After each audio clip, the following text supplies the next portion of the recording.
सहनाववतु सहनौ भुनक्तु सह वीर्यं करवावहै तेजस्विनावधीतमस्तु मा विद्विषावहै। ओम शांति शांति शांति। सर्वेभ्यो नमः। अंदरिकी नमस्कारम अंडी।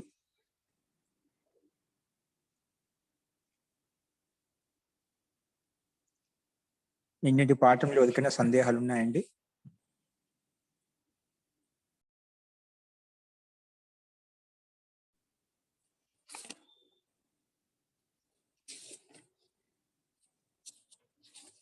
నిన్న మనము దేవేంద్రః సూర్యోదయః, దేవేంద్రః శబ్దానికి సమానంగా సూర్యోదయః రూపం అలాగే వస్తుందని చెప్పాను. చాలా మంది కూడా రాశారు, చాలా చక్కగా రాశారు, సంతోషం అండి. ఇప్పుడు మహర్షి ఏంటండి? మహర్షి ఇది రాసుకోండి, హెడ్డింగ్ రాసుకోండి. మూల శబ్దం అంటే మహర్షి రూపం ఎలా తయారవుతుందో చూద్దాం. ఇప్పుడు దేవానాం ఇంద్రః అనేది ఆ షష్ఠి తత్పురుష సమాసంలో ఎలా ఉంటుందో ఒక సమాసం యొక్క రూపం చూశాము. ఇప్పుడు సమానాధికరణ తత్పురుష సమాసంలో రూపం ఎలా ఉంటుందో చూద్దాం. మహర్షి పరిశిష్టం ముందు పెట్టుకోండి ప్రతి ఒక్కరు కూడా. మహర్షి, ఆ మహర్షిని విడగొట్టి ఎలా విడగొట్టాలి? మహర్షి అనే పదాన్ని ఇప్పుడు దేవేంద్ర పదాన్ని దేవానాం ఇంద్ర అని విడగొట్టాం. మహర్షి అనే పదం ఎలా విడగొట్టాలంటే లౌకిక విగ్రహాన్ని చూపిస్తున్నాడు. కింద రాసుకోండి లౌకిక విగ్రహ వాక్యం అని చెప్పి. మహాంశ్చ అసౌ ఋషిశ్చ, మహాంశ్చ మహాంశ్చ అసౌ ఋషిశ్చ, మహాంశ్చ అసౌ ఋషిశ్చ.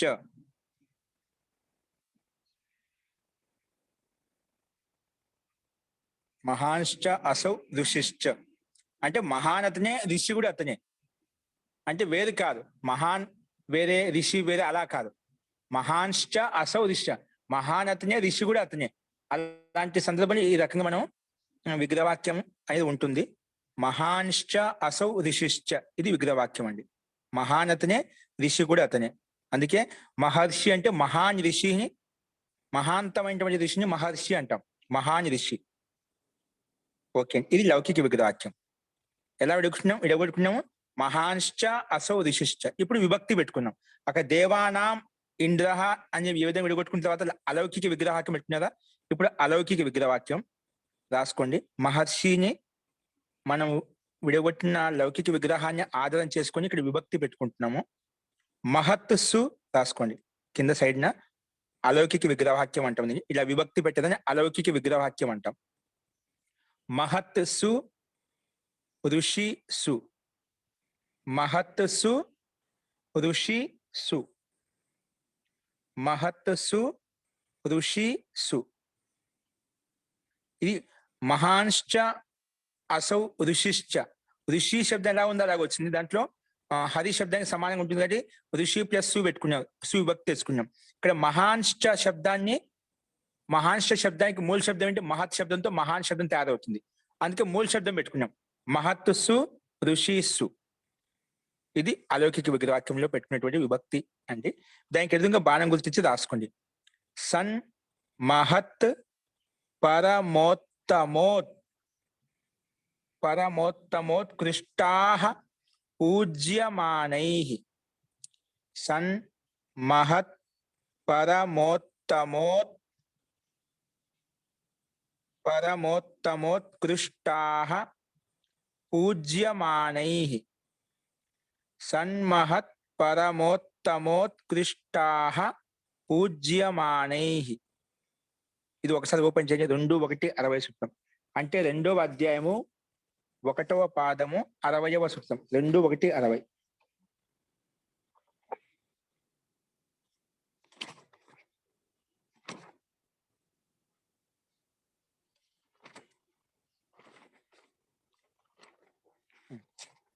చూడండి, సన్ మహత్ పరమ ఉత్తమోత్కృష్టాః, ఇవన్నీ పూజ్యమానై. Page number page number page 180, number మహోదయ 184 అండి. 184 ఒకటో భాగంలో పేజ్ నెంబర్ 184. 184 184.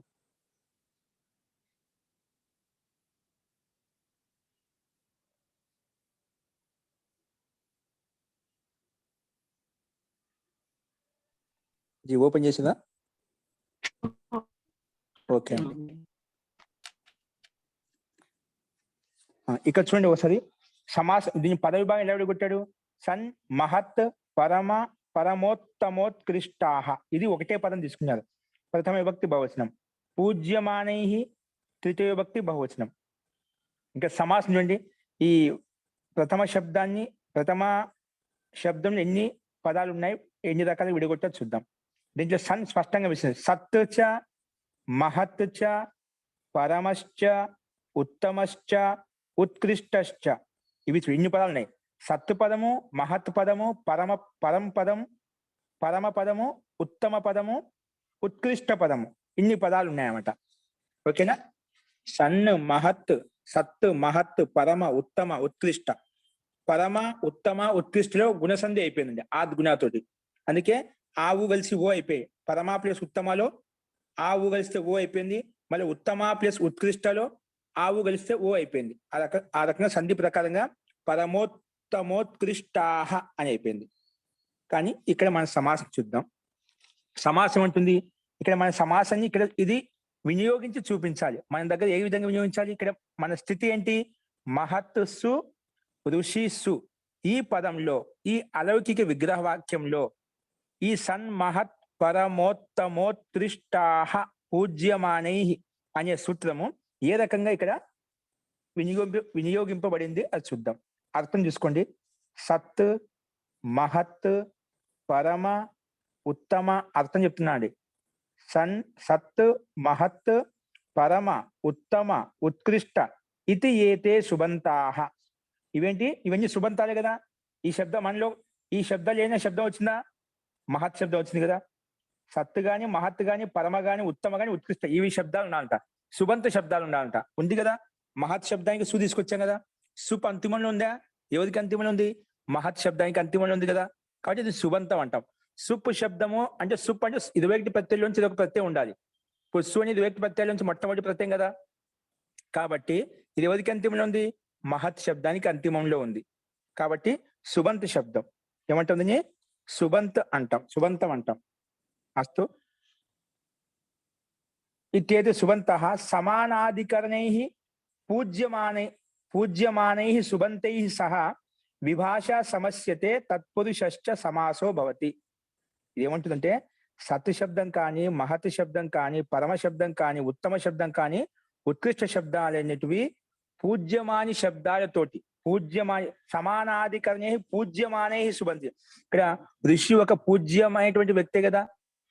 ఋషి అనే అతను పూజ్యమానేటువంటి వ్యక్తి, పూజించబడినటువంటి వ్యక్తి. కాబట్టి ఈ మహత్ శబ్దం అనేది పూజించబడినటువంటి శబ్దం. ఒక ఋషి అని కాదు, ఏదైనా తీసుకోవచ్చు. మహాపురుష, మహారిషి, దేవర్షి, అలాగా ఏదైనా ఉత్కృష్టమైన వ్యక్తి, పూజింపబడినటువంటి వ్యక్తితోటి సమాసం అవుతుందంట. అంటే కలిసిపోతుంది. అంటే మహత్ శబ్దం అనేది పూజ్యమాన వాచి సుబంతం తోటి, పూజ్యమాన వాచి, ఇక్కడ పూజ్యమాన వాచి ఏ శబ్దం మనకు? ఋషి శబ్దం. ఆ ఋషి శబ్దం కూడా సుబంతమే.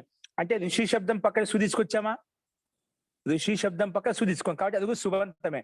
అంటే సుప్పు అంతిమంలో ఉంటే దాన్ని సుబంతం అంటాం. సుప్పు అంతిమంలో ఉంటే దాన్ని సుబంతం అంటాం. సుప్ అంటే ఏమిటి? మామూలుగా 21 ప్రత్యయాలకు సుప్ అని పేరు పెట్టుకున్నాం మనం.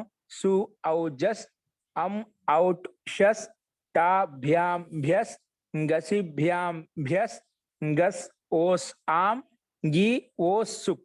ఈ 21 ప్రత్యయాలు ఉన్నాయి. మొత్తం 7 3 21, 7 విభక్తుల్లో వచ్చేటువంటి ప్రత్యయాలు. ఇక్కడ మొట్టమొదటి సు ఉంది, తర్వాత గి, ఓ, సుప్పులు అంతిమ పకారం ఉంది. సు పాగలిస్తే సుప్ అయిపోయింది, వాటిని సుప్ అంటున్నాం. అంటే 21 నుంచి 21 ప్రత్యయాలకు అన్నిటికీ సుప్ అని పేరు. ఓకే, అన్నిటికీ ఒక పేరు పెట్టి ఏం పేరు పెట్టాము? సుప్ అని పేరు పెట్టాం. ఇదేమంటుంది? మహత్ శబ్దం అనేది పూజ్యమాన వాచి సుబంతం తోటి, ఇక్కడ మహత్ సుబంత వాచి, మహత్ అనే సుబంతము పూజ్యమాన వాచి సుబంతం తోటి సమాసం అవుతుంది, అంటే కలిసిపోతుంది. పూజ్యమాన పూజ్యమాన వాచి సుబంతం ఏంటి? ఇక్కడ ఋషి అనే పూజ్యమాన వాచి సుబంతం, అంటే సుబంతం అనే ఋషి శబ్దానికి అంతిమంలో వచ్చింది. ఋషి శబ్ద సు అని ఎక్కడ ఉంది? ఋషి శబ్దానికి అంతిమంలో ఉంది కాబట్టి ఇది సుబంతం అయిపోయింది. సుప్ అంతిమంలో ఉంది ఏ శబ్దానికి అయితే, దాన్ని సుబంతం అంటాం. సుప్ అంతిమంలో ఉంది కదా, అందుకే సుబంతం అన్నాం. ఎవరికి అంతిమంలో ఉంది? ఋషి శబ్దానికి అంతిమంలో ఉంది. ముందులేమో మహత్ శబ్దానికి అంతిమంలో ఉంది, ఋషి పక్కన సు అనేది ఋషి శబ్దానికి అంతిమంలో ఉంది. అందుకటి కాబట్టి ఇది సుబంత శబ్దం అంటాం. ఋషి కూడా సుబంత శబ్దం, అంటే పూజ్యమానవా శబ్దం. ఇప్పుడు చూసుకోండి, మహత్ అనే శబ్దము సుబంత శబ్దము, మహత్లో సు తెచ్చుకున్నాం కాబట్టి మహత్ అనేటువంటి సుబంత శబ్దము పూజ్యమానవాచి సుబంతం తోటి, పూజ్యమానవాచికి ఏంటి? ఋషి శబ్దం తోటి సమస్యతే సమాసం అవుతుంది. సమస్యతే అంటే ఏమిటి? సమానం అవుతుంది, సమాసం అవుతుంది. ఏ సమాసం అవుతుంది? తత్పురుష సమాసో భవతి. ఏ సమాసం అవుతుంది? తత్పురుష సమాసో భవతి. మహత్ సుబంతం పూజ్యమాన వాచి అంటే రుచివాచి సుబంతం తోటి సమాసం అవుతుంది.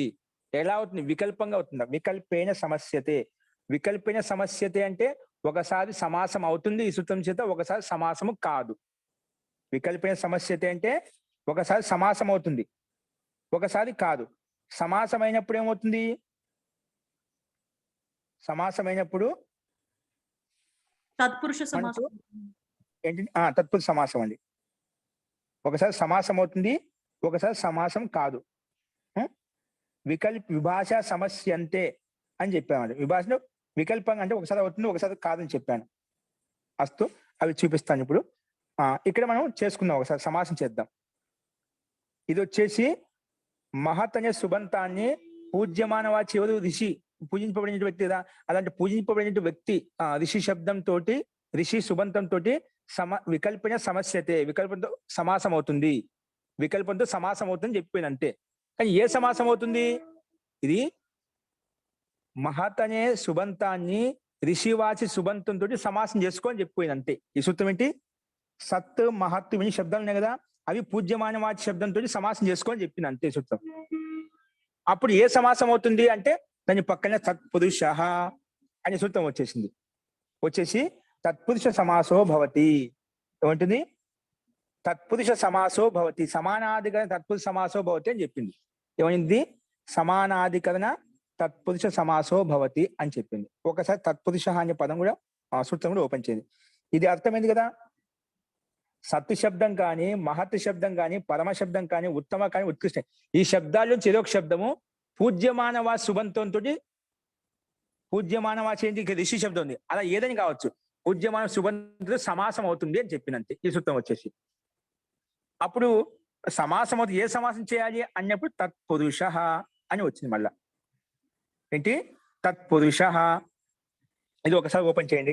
తత్పురుష 2వ అధ్యాయం 1వ పాదము 21వ సూత్రం. 2:1:21. 2:1:21. తత్పురుష ఏమంటుంది? ఇది అధికార సూత్రం అంట. అధికారోయం 164 అండి. 164 164 అండి. తత్పురుష ఇదేమంటే ఇది కూడా అధికార సూత్రం అంటండి. మనకు ఏదో ధాతు అధికారం, అంగ అధికారం నడుస్తాం కదా, అంటే సమాసంలో అధికారం. ఏ అధికారం? తత్పురుష. అంటే ఇక్కడి నుంచి ఏ సూత్రాలు వచ్చినా అన్ని తత్పురుష సమాసాలే అవుతాయండి. ఇక్కడి నుంచి ఏ వచ్చినా తత్పురుష సమాసం అవుతుంది. ఇక్కడ చూడండి ఏమంటున్నాడు? అధికారోయం. అర్థం చదువుతున్నాను. అధికారోయం ఇతోగ్రే యహ సమాసః, ఇతోగ్రే యహ అంటే ఇక్కడి నుంచి ముందు యహ సమాసం ఏదైతే సమాసం అవుతుందో సహ అది తత్పురుష సంజ్ఞకో భవతి ఇది వేదితవ్యం. అది తత్పురుష సమాసం అవుతుంది అని అర్థం చేసుకోవాలి. అది తత్పురుష సమాసం అవుతుంది అర్థం చేసుకోవాలి. అంటే ఇప్పుడు తత్పురుష అధికారంలో ఈ సూత్రం ఉందో చూసుకోవాలి మనం. చూడండి, సన్మహత్ పరమోత్తం, దీని యొక్క అధికారం ఎంతవరకు అండి? దీని యొక్క అధికారం పూర్తిగా సంపూర్ణంగా వస్తుందండి. అంటే 2వ అధ్యాయం లాస్ట్ వరకు వస్తుంది. ఓకే అండి, లాస్ట్ వరకు వస్తుంది. ఇక్కడ చూడండి, ఇది 2:1:60 అండి. ఇది ఎక్కడి నుంచి స్టార్ట్ అయింది? 2:1:21 నుంచి స్టార్ట్ అయింది. అంటే తత్పురుష అధికారంలో ఉంది కదా, కాబట్టి తత్పురుష అధికారంలో ఉంది కాబట్టి ఇది తత్పురుష సమాసం పేరు వచ్చింది అంతే. అది సమాసం చేసుకోండి. ఏ సమాసం అంటే ఇది వచ్చి చెప్పింది తత్పురుష సమాస బై. నా అధికారంలో ఏ సూత్రంతో నువ్వు సమాసం చేసుకున్నా, నా అధికారంలోంచి ఏ సూత్రంతో నువ్వు సమాసం చేసినా తత్పురుష సమాసమే అవుతుంది అని చెప్పి తత్పురుష అనే సూత్రం వచ్చి చెప్పింది. ఓకేనా? తత్పురుష సమాసం అవుతుందని చెప్పింది. ఎందుకంటే ఇది తత్పురుష అధికారంలో ఉంది కాబట్టి తత్పురుష సమాసం అయింది. ఏ తత్పురుష సమాసం అంటే దానికి కూడా సమానాధికరణ తత్పురుష సమాసం అని చెప్పింది. సమానాధికరణ తత్పురుష సమాస అని చెప్పింది. ఓకే, ఇప్పుడు రాసుకోండి. క్షమిత మహోదయ, దీని అధికరణం 2:2:22 వరకే ఉంది మహోదయ. అధికరణమా? అధికారం మహోదయ, అధికారము దీంట్లో 22వ సూత్రం వరకే ఉంది తత్పురుష. తత్పురుష సెకండ్ స్టార్ట్ అవుతుంది 12 నుంచి 21 నుంచి ఇది 2:1:21 నుంచి 2:2:22 వరకు తత్పురుషకి అధికారం ఉంది మహోదయ. అంటే మళ్ళీ వచ్చింది కదా దాంట్లో. మీరు 2 చివరి వరకు అన్నారు మహోదయ, 2వ అధ్యాయం పూర్తిగా చివరి వరకు అన్నారు. 2వ అధ్యాయం 2వ పాదం వరకు, 2వ పాదం చివరి వరకు. ఓకే ఓకే అండి, చివరి వరకు అంటే 2వ అధ్యాయం 2వ పాదం వరకే అండి. ఓకే, ఇప్పుడు స్పష్టమైంది కదా. అంటే సమాస ప్రకారం 2వ పాదం వరకే నడుస్తుందండి. అందుకే మనకు మొదటి పాదంలో ఈ సూత్రం వచ్చింది. అంటే తత్పురుష అధికారంలో ఉంది కాబట్టి తత్పురుష సమాసం అవుతుంది అని చెప్పింది. ఓకే అస్తు, ఇప్పుడు రాసుకోండి. సన్మహత్ పరమోత్తమోత్కృష్టా పూజ్యమానై అనేన సూత్రేణ మహత్ సుబంతం కదా, అంటే సుప్ అంతిమంలో ఉంది. ఏ శబ్దానికి అయితే మహత్కే అంతిమం, అందుకే మహత్ సుబంతం ఋషివాచి సుబంతేన సహ అంటే ఇది దానితోటి ఋషివాచి శబ్దంతో ఋషివాచి సుబంతేన సహ వికల్పేన సమస్యతే, వికల్పంగా సమాసం అవుతుంది అని చెప్పింది. వికల్పేన సమస్యతే అంటే వికల్పంగా సమాసం అవుతుంది అని చెప్పింది. అప్పుడు వికల్ప సమాసం అవుతుంది. సో అప్పుడు ఏ సమాసం అవుతుంది మనకు సందేహం వస్తుంది. కహ సమాస భవతి, సమాసం అవుతుంది అని చెప్పింది. వికల్పేన సమస్యతే సమాసం అవుతుంది, కానీ ఏ సమాసం అవుతుంది చెప్పాలి. వికల్ప పూజ్యమాన మహత్ సుబంతం అని పూజ్యమాన వాచి సుబంతం ఉంటే దాన్ని సమాసం చేసుకోని చెప్పింది. అందుకే మహత్ సుబంతం ఋషి సుబంతేన సహ సమస్యతే వికల్పేన సమస్యతే అని చెప్పి సమాసం చేసుకోని. కానీ కహ సమాస భవతి రాసుకోండి. కహ సమాస భవతి, ఏ సమాసం అవుతుంది? ఏ సమాసం అవుతుంది? కహ సమాస భవతి. అప్పుడు తత్పురుష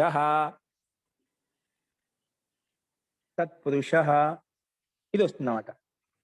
ఇది వచ్చేమంటుంది అనేన సూత్రేణ తత్పురుష సమాసో భవతి అని చెప్తుంది.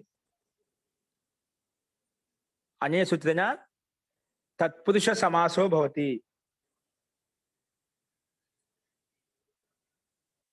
ఇప్పుడు సమానాధికం తత్పురుష సమాసం ఎందుకన్నాడు?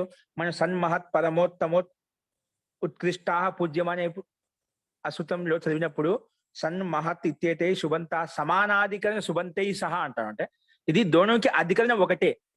ఇక్కడ సమానాధికరణ తత్పురుష సమాసం ఎందుకన్నాడు రాసుకుంది. తత్పురుష అన్య సూత్రేణ సమానాధికరణ తత్పురుష సమాసో భవతి. అనేన సూత్రేణ సమానాధికరణ తత్పురుష సమాసో భవతి. సమానాధికరణ తత్పురుష సమాసో భవతి. అనేన సూత్రేణ సమానాధికరణ తత్పురుష సమాసో భవతి. ఇంకేంటి? ఇప్పుడు సమానాధికరణం అంటే ఒక చూడండి, ఇక్కడ మహాంశ్చ అసౌ ఋషిశ్చ అని చెప్తాం. మహాన్ అతనే, ఋషి కూడా అతనే. అంటే మహానికి ఋషికి అధికం రెండు ఒకటే అండి. మహాన్ వేరు కాదు, ఋషి వేరు కాదు. కాబట్టి రెండింటికి ఆధారం ఒకటే, రెండింటికి అధికరణం ఒకటే. అందుకే ఇది సమానాధికరణ తత్పురుష సమాసం అని చెప్పాం. అర్థమైందా? సమానాధికరణ తత్పురుష సమాసం చెప్పాం. మహాన్ అతనే, ఋషి కూడా అతనే. మహాన్ ఋషి అంటాం. ఆ మహాతత్వం మహత్వం అనేది అతని యొక్క మహానత అనేది ఆ ఋషిలోనే ఉంది. ఋషి వేరు కాదు, దానిలో ఉండే గుణం, మహత్ గుణం అనేది వేరు కాదు. గుణం ఎప్పుడు గుణిలోనే ఉంటుంది. గుణం ఎప్పుడు కూడా గుణిలోనే ఉంటుంది. అర్థమైందా? గుణం గుణి ఎప్పుడు పేరు విని ఉండొచ్చు. గుణం అంటే ఏమిటి? గుణం ఒక వస్త్రం తీసుకున్నాం. వస్త్రం అనేది గుణి, దాంట్లో శ్వేతత్వం అనేది గుణం. శ్వేతత్వం అనేది గుణం. కాబట్టి ఆ శ్వేత వస్త్రం అంటాం. ఆ వస్త్రాన్ని శ్వేతాన్ని వేరు చేయగలుగుతామా? వస్త్రాన్ని శ్వేతత్వాన్ని వేరు చేయగలుగుతాం. ఏదో ఒక వర్ణంలో ఉంటుంది ఖచ్చితంగా. అది ఏదో ఒక వర్ణంలో ఉంటుంది. అంటే వస్త్రం అనేది, పోగు అనేది అది గుణి, దాంట్లో శ్వేతత్వ గుణం అనేది శ్వేతత్వం, హరితత్వం, నీలత్వం అనేటివి అవి గుణాలు. కాబట్టి ఆ గుణాలు ఎల్లప్పుడూ కూడా గుణిలోనే ఉంటాయి, వాటిని వేరు చేయలేము. అలాగే ఇక్కడ కూడా ఆ మహాంత అనేది ఆ ఋషిలోనే ఉంటుంది. ఆ గుణం అనేది ఆ ఋషిలోనే ఉంది. కాబట్టి ఇది మహాంతాకి ఆ ఋషికి అధికరణం రెండింటికి ఒకటే. కాబట్టి సమానాధికరణ, సమానంగా ఉంది అధికరణ. ఏ రెండు శబ్దాలకైతే ఇక్కడ మహాంష్ట రెండు రకాలు విడగొట్టుకున్నాం కదా. మహాంష్ట అసౌ ఋషిష్ట రెండు రకాలు విడగొట్టాం కదా. విడగొట్టినప్పుడు రెండింటికి అధికరణం ఒకటే. కాబట్టి అది చెప్పడం కోసము దీన్ని సమానాధికరణ తత్పురుష సమాసం అని చెప్పారు. ఓకే. అనేన సూత్రేణ సమానాధికరణ తత్పురుష సమాసో భవతి. ఓకేనా? ఇప్పుడు ఎవరికి సమాసం అయిపోయిందండి ఈ సూత్రం చేత? మహత్ సు ఋషిస్సు అంటే మహత్ అనే సుబంతము ఋషి సుబంతం తోటి కలిసిపోయింది. ఎవరితో కలిసిపోయింది? మహత్ అనే సుబంతము ఋషితోటి కలిసిపోయింది. అంటే గుణం అనేది గుణిలో వచ్చి కలిసిపోయింది. గుణంలో కలిసేది, గుణం వచ్చి గుణిలో కలిసిపోయింది అన్నమాట. ఓకే. కాబట్టి మొత్తం ఇప్పుడంతా ఒక పదంగా సమాసం అయిపోయింది. ఈ మొత్తాన్ని ఏమంటాం ఇప్పుడు? మహత్సు ఋషిస్సు అనే మొత్తానికి సన్మహత్ పరమోత్తమోత్కృష్టా పూజ్యమానై అనే సూత్రం వచ్చి సమాసం చేసుకో అంటే ఏ సమాసం అవుతుందని అప్పుడు తత్పురుష సమానాధికరణ తత్పురుష సమాసం అవుతుంది అని చెప్పింది. కాబట్టి ఇది సమానాధికరణ తత్పురుష సమాసం. సమాసం చేయడం వల్ల ఏం లాభం వచ్చింది? ఎందుకు పెట్టు సమాసం అనేది? సరే, మొత్తానికి విడివిడిగా ఉన్నాయి. మహత్ వేరుగా ఉంది, సు వేరుగా ఉంది, మహత్ సు వేరుగా ఉంది, ఋషి సు వేరుగా ఉంది, విడివిడిగా ఉన్నాయి. ఉంటే దాని వల్ల సమాసం చేసుకుని ఏం లాభం వచ్చింది? సమాసం చేసాం, అందుకే ఒక పదంగా మారిపోయింది. దానివల్ల లాభం ఏంటి? రాసుకోండి. కృత్తద్దిత సమాసాశ్చ. అదే కృత్తద్దిత సమాసాశ్చ. కృత్తద్దిత సమాసాశ్చ. కృత్తద్దిత సమాసాశ్చ. కృత్తద్దిత సమాసాశ్చ.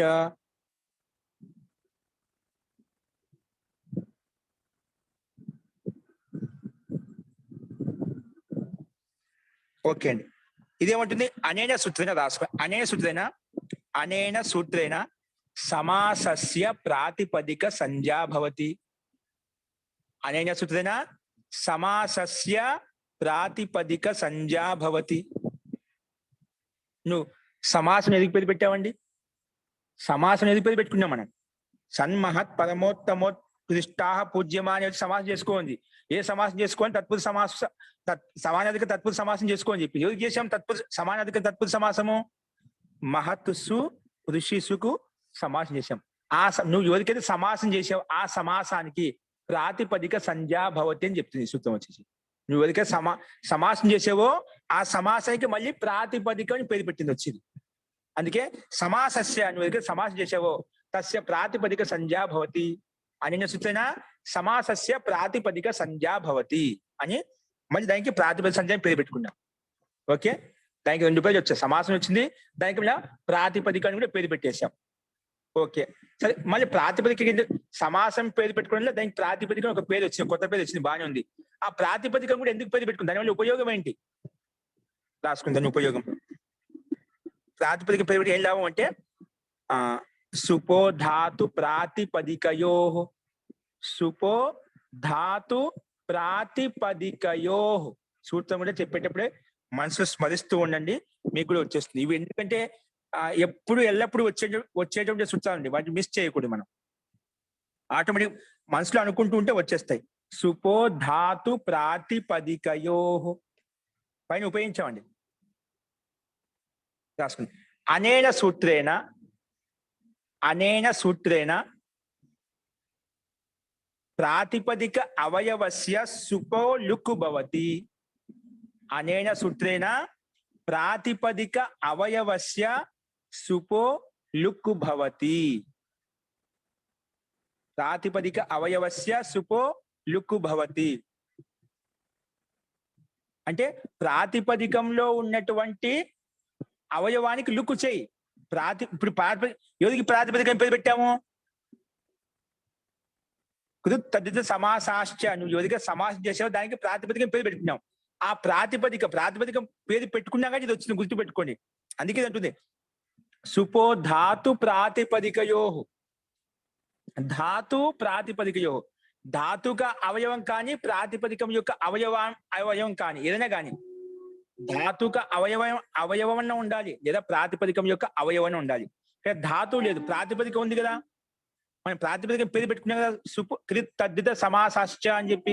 సమాసాశ్చ ప్రాతిపదికం పేరు పెట్టుకున్నాం కాబట్టి అలాంటి ప్రాతిపదికంలో అవయవానికి లుక్కు చేయి. అవయవానికి ఏ అవయవానికి? సుపో అని స్పష్టంగా చెప్పారు. సుపో ధాతు సుప్పులకు ధాతులో ఉండే ప్రాతిపదికానికి అవయవంలో ఉండే ధాతులో ఉండే అవయవానికి ప్రాతిపదికంలో ఉండే అవయవానికి ఏ అవయవానికి?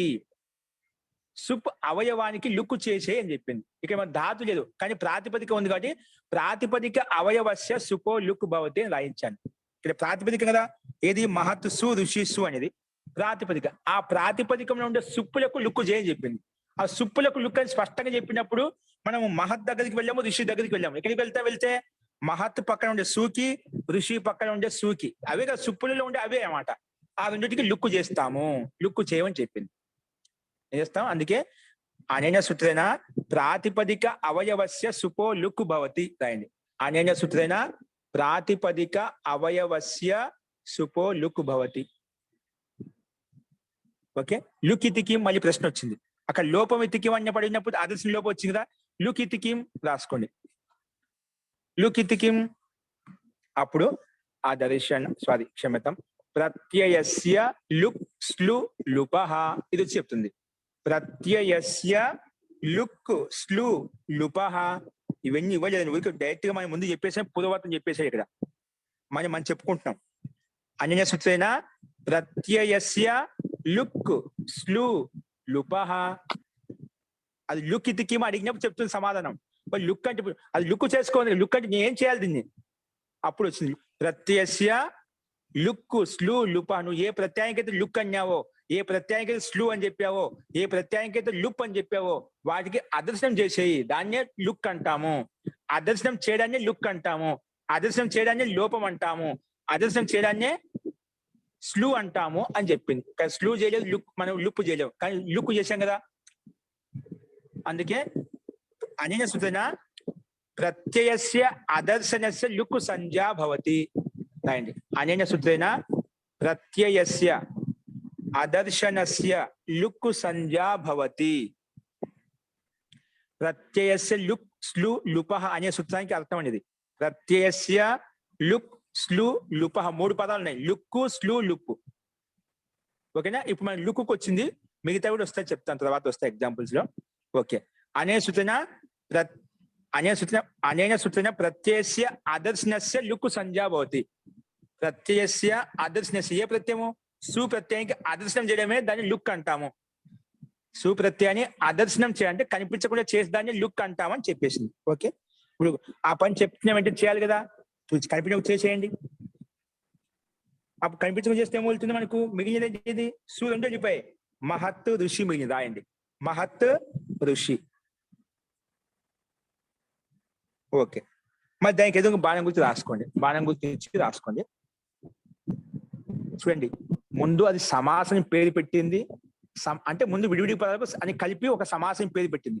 అలా సమాసం పేరు పెట్టడం వల్లనే మళ్ళా ప్రాతిపదికం వచ్చి నువ్వు ఎదుక సమాసం పేరు పెట్టడానికి మనం ప్రాతిపదికం పేరు పెడతా అని చెప్పింది. ఓకేనా? మళ్ళీ అది ప్రాతిపదికం పేరు పెట్టడం వల్లనే ఈ సూత్రం వచ్చేసి ఆ ప్రాతిపదికంలో ఉండే సూత్రం నేను లుక్ చేసిస్తా అని చెప్పి ఇది వచ్చి లోకం చేసింది. అంటే ఒకదానికి కనెక్టెడ్ గా ఉందా? ఒక్కొక్క బాధ్యత తీసుకొని అవన్నీ చెప్పడం అని వచ్చేసామట. అది మనకు సమాసం కాకపోతే కృప్తది సమాస వచ్చేది కాదు. కృప్తది సమాస అది ప్రాతిపదిక సంజ్ఞ పేరు పెట్టుకుంటే సుపో ధాతు ప్రాతిపదికయో అని కూడా సూత్రంలో వచ్చేది కాదు. ఓకేనా? కాబట్టి ఒకదానికొకటి సంబంధం ఉందన్నమాట. అందుకే ఎక్కడ ఏ రకంగా సంబంధం పనిచేసిందో అది గమనిస్తుండాలి. అస్తు మహత్ ఋషి మిగిలింది మనకు. దానికి ఎదురుగా రాసుకోండి. ఈ సమాధిక తత్పురుష సమాసం పేరు పెట్టి ఇంకేం లాభం వచ్చింది?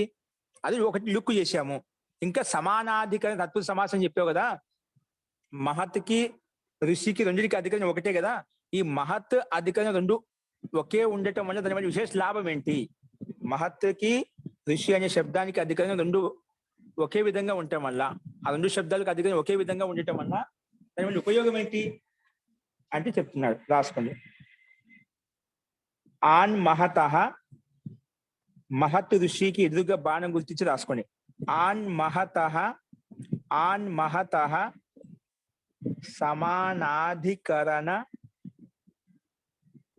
6-3-50-45 సమానాధికరణ జాతీయయో అలా ఉండాలి. ఒకసారి నేను చూస్తాను. ఓపెన్ చేయండి ఒకసారి. ముందు 6వ అధ్యాయము 3వ పాదము 45 3వ భాగంలో 6-3-45 6-3-45 మూడో భాగం 196 పేజీ. 196 పేజీ అంటే ఓపెన్ చేయండి. 3వ భాగంలో 196.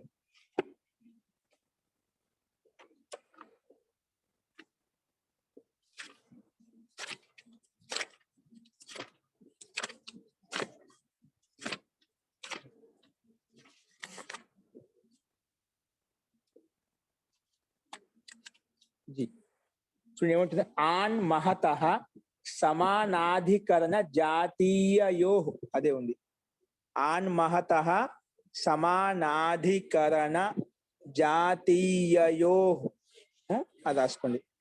ఆన్ మహత సమానాధికరణ జాతీయయో. చూడు మహర్షికి ఎంత ఆయన దూరదృష్టి ఉంది. అక్కడ సమానాధిక తత్పురుష సమాసం పేరు పెట్టాడు కాబట్టి ఆ సమానాధిక తత్పురుషానికి సంబంధించి ఇక్కడ మళ్ళా ఇంకొక సూత్రం రచించారు అనమాట. అందుకే ఆన్ మహత సమానాధికరణ జాతీయయో. ఓకే, ఇప్పుడు దీని అర్థం చూద్దాము. ఇది ఏ రకంగా పనిచేసింది. మన దగ్గర మహత్ ఋషి ఉంది, దానికి ఎదురుగా ఈ సూత్రం వచ్చింది. ఎందుకు వచ్చింది చూడండి. సమానాధికరణ ఉత్తరపదే, సమానాధికరణ ఉత్తరపదే జాతీయే చ ప్రత్యయే పరతః మహత్ ఆకారాదేశో భవతి. ఇదేమంటే చూడండి, జాతీయ గాని చాలా స్పష్టంగా చెప్పింది. ఎంత బాగా చెప్పింది చూడండి. ఇది సూత్రము సమానాధికరణం అని ఉత్తర పదంగా ఉండాలంట. ఇక్కడ మహత్ ఋషిలో సమానాధికరణ వాచి కదండి. ఇది మహత్ సుబంతం సమానాధికరణ వాచి ఋషి శుభంతేన సహా అని చెప్పాం సూత్రంలో. మనకు సమానాది ఇది ఏది సన్మహత్ పరమోత్తమోత్కృష్టాః పూజ్యమానేహి అనే సూత్రం ఓపెన్ చేసినప్పుడు సన్మహత్ పరమోత్తమ ఇతి ఏతే సుబంతాః సమానాధికరణ పూజ్యమాన వాచి సుబంతై సహా అని చెప్పింది. పూజ్యమాన వాచి సమానాధికరణ సుబంతై సహా అని చెప్పింది. అంటే మహత్ అనే సుబంతము సమానాధికరణ వాచి ఋషి శుభంతం తోటి అని చెప్పింది. అంటే ఇది సమానాధికరణ, ఋషి శబ్దం సమానం అధికరణ రెండింటికి. కానీ అది ఉత్తర పదంగా ఉంటే అదే చెప్తున్నా ఇక్కడ. సమానాధికరణ ఉత్తర పదే పరతః అంటే సమానాధికరణ వాచి శుభంతం ఏదైతే ఉందో అది ఉత్తర పదంగా ఉండాలంటే ఉత్తర పదం ఉంది కదా. పూర్వపదం ఏంటి? మహత్ పూర్వపదము. ఉత్తర పదం ఏంటి? ఋషి. రెండు పదాలు ఉన్నాయి, పూర్వపదం ఉత్తర పదం. అది ఉత్తర పదంగా ఉంటాయి. ఉత్తర పదం ఏమి ఉండాలంట? సమానాధికరణ వాచి పదమై ఉండాలంట. అది సమానాధికరణ పదవాచి కదా. అంటే ముందు పదానికి ఈ పదానికి అధికరణ ఒకటే కదా. కాబట్టి ఇది సమానాధికరణ వాచి. కానీ సమానాధికరణ వాచి ఉత్తర పదంగా ఉంటే ఉంది. అప్పుడు ఏమవుతుంది? ఇంకోటి జాతీయేచ ప్రత్యయ పరతః. ఇంకా జాతీయ ప్రత్యయం కూడా ఒకటి ఉందండి. ఒక జాతీయని ఒక ప్రత్యయం వస్తుంది, ఇక్కడ మనకు లేదు. అందుకే చా అంటే ఇంకా అంటే రెండు ఆప్షన్స్ ఉన్నాయి. సమానాధికరణ వాచి ఉత్తర పదంలోనే ఉండాలి, లేదంటే జాతీయ ప్రత్యయం ఉత్తర పదంలో ఉండాలి. మనకు జాతీయ లేదు, కానీ సమానాధికరణ వాచి శుభంతం ఉంది కదా. పక్కన ఏది? ఋషి శబ్దం ఉంది కాబట్టి అప్పుడు ముందున్నటువంటి మహత్ శబ్దానికి ఆకారం వస్తుంది చెప్పింది. ఉత్తర పదే పరత అది పక్కన ఉంటే అది పక్కన ఉంటే అనగానే మనకు సప్తమి భక్తి పక్కన ఉంటే అంటున్నామంటే ఖచ్చితంగా ముందుకు పని చేసుకోవాలి. ముందే ఉంది మహత్ శబ్దం ఉంది కదా మహత్. ఆ మహత్తులో మహత్కి ఆకార ఆదేశంగా వస్తుంది, మహత్కి ఆకారం ఆదేశం వస్తుంది అని చెప్పింది. అర్థమైందా? సమానాధికరణ వాచి సుబంతని పక్కన ఉంటే మహత్తులో మహత్ శబ్దానికి ఆకారం ఆదేశంగా వస్తుంది. ఏంటి? మహత్ శబ్దానికి ఆకారం ఆదేశంగా వస్తుంది అని చెప్పింది. ఓకేనా? సమానాధికరణ ఉత్తరపదే జాతీయే చ ప్రత్యయ పరతః మహత్ ఆకారాదేశో భవతి అని చెప్పింది. ఓకేనే. ఇప్పుడు చూడండి మనకి ఈ లక్షణాలు కనిపిస్తున్నాయి. మనకు స్థితి ఏంటి? ఋషి, మహత్ ఋషి. ఈ స్థితిలో ఆన్ మహత సమానాధికరణ జాతీయయో అనే సూత్రం వచ్చింది, రాసుకుని. అనేన సూత్రేనా అనేన సూత్రేనా సమానాధికరణ వాచి ఋషి శబ్దే పరతః. సమానాధికరణ వాచి ఏంటి? ఋషి శబ్దం కదా. సమానాధికరణ వాచి ఋషి శబ్దే పరతః పూర్వస్య మహత్ శబ్దస్య పూర్వంలో ఉండే మహత్ శబ్దానికి ఆకారః ఆదేశః భవతి. ఆకారః ఆదేశః భవతి. చూడు, పూర్వంలో ఉండే మహత్ శబ్దానికి పూర్వస్య మహత్ శబ్దస్య అంటున్నాను. పూర్వస్య మహత్ శబ్దస్య ఆకార ఆదేశః భవతి అని చెప్పింది. ఇది క్లారిటీ వచ్చేసిందా? పూర్వంలో ఉండే మహత్ శబ్దానికి మహత్ శబ్దస్య ఆకార ఆదేశం భవతి. మహత్ శబ్దానికి ఆకారం ఆదేశం చేసుకోండి. కానీ ఎక్కడ చేసుకుంటావండి? మహత్ శబ్దానికి చేసుకోని చెప్పి ఎక్కడ? మాకు చేసుకుంటావా, హాకి చేసుకుంటావా, తుకి చేసుకుంటావా, మహత్కి చేసుకుంటావా అంటే తకానికి చేసుకుంటావా? 3 అక్షరాలు ఉన్నాయి మనకు. ఎవరికి చేసుకుంటాం? మహత్ శబ్దానికి చేసుకోని చెప్పావు, బాగానే ఉంది. కానీ ఎక్కడ చేయాలి? పైన, కింద, ముందు, వెనక ఎక్కడ చేయాలి? నేను మధ్యలో మాకు చేయమంటావా, హాకి చేయమంటావా, తాకు ఎవరికి చేయాలి నేను? ఆదేశాలు ఎక్కడ వస్తాయి? ఆదేశాలు ఎప్పుడే స్థానంలో వస్తాయి. అంటే మహత్ శబ్దాన్ని మొత్తం తీసేసి ఆకారం పెట్టేమంటావా? ఏం చేయాలి నేను ఇక్కడ? దానికి సమాధానం కోసం అలోంత్యస్య అనే సూత్రం వచ్చేసింది. అది వచ్చి ఆన్మహత సమానాధికరణ జాతీయయో ఏమంటుంది? ఉత్తర పదాన్ని పదంగా ఉండాలి. ఏ పదం? అది కూడా సమానాధికరణ వాచి ఉత్తర పదం పదంగా ఉంటే ఆ ముందున్నటువంటి మహత్ శబ్దానికి ఆకారం చేస్తా అని చెప్పింది అంతే. ఆకారం ఆదేశంగా తీసుకొస్తా అని చెప్పిపోయింది అంతే. కానీ ఎక్కడ చేయాలి ఏం చెప్పలేదు. ఆకార ఆదేశం వస్తుందని చెప్పింది అంతే. అది ఎక్కడ చేయాలి? ఆకార ఆదేశ కుత్ర భవతి. రాసుకోండి. ఆకార ఆదేశ కుత్ర భవతి. ఆకార ఆదేశ కుత్ర భవతి. మహత్ శబ్దస్య ఆకార ఆదేశ కుత్ర. మహత్ శబ్దానికి ఆకార ఆదేశం ఎక్కడ వస్తుంది? కుత్ర భవతి. అప్పుడు వస్తుంది అలోంత్యస్య. రాసుకోండి. అలోంత్యస్య. అల్లంటే అల్ ప్రత్యాహారం అండి. ఆ ఈ ఉండ్లో ఉండే ఆ నుండి మొదలుకొని ఇల్లు వరకు లాస్ట్ లో హల్ ఉంది కదా, అంతవరకు. అంటే అల్ ప్రత్యయం అంటే మొత్తం వర్ణాలు వచ్చేసాయి మనకి. ఇక్కడ అచ్చులు హల్లు మొత్తం వచ్చేసాయి. అలోంత్యస్య.